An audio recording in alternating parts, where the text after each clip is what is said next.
आपका हमारी आध्यात्मिक यात्रा में हार्दिक स्वागत है। आप सुन रहे हैं शिव महापुराण, जो सनातन धर्म के ही अनमोल ग्रंथों में से एक है। इस श्रृंखला में हम आपके लिए ही इस दिव्य ग्रंथ के प्रत्येक अध्याय का शाश्वत पाठ प्रस्तुत करेंगे। आइए इस ज्ञान और धर्म की ही यात्रा को आरंभ करें।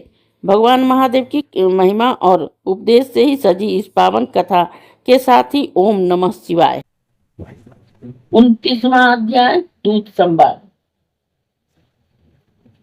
व्यास जी बोले, हे सर्वज्ञ सनत कुमार जी, जब नारद जी लोक को चले गए तब दैत्यराज ने क्या किया वह सब विस्तार पूर्वक मुझे सुनाइए। सनत कुमार जी बोले कि उनके चले जाने पर ही जलंधर जोर से पीड़ित होने लगा।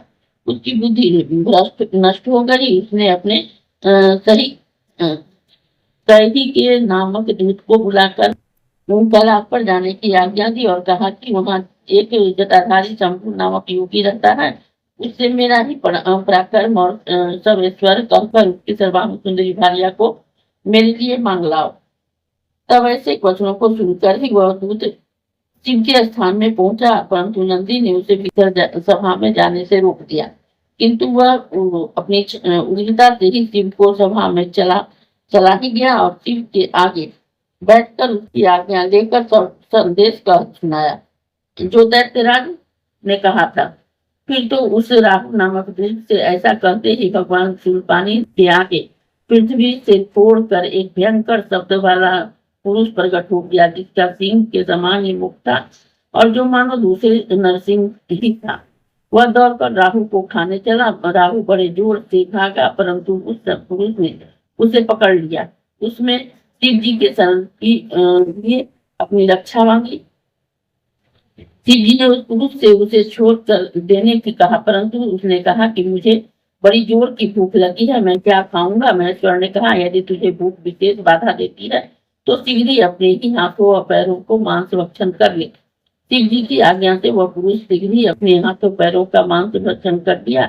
अब केवल उसका सिर मात्र शेष रह गया था।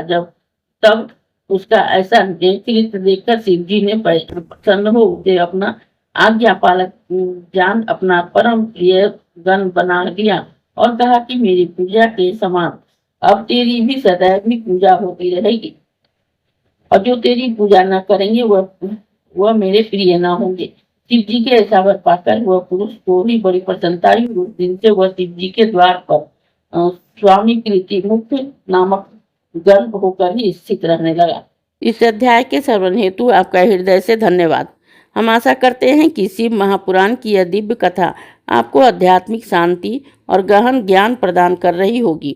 कृपया अगले अध्याय के लिए हमारे साथ जुड़े रहें और अपने सुझाव एवं भावनाएं कमेंट के माध्यम से अवश्य साझा करें। धर्म, भक्ति और ज्ञान की इस पावन यात्रा में आपका साथ हमारे लिए अत्यंत मूल्यवान है।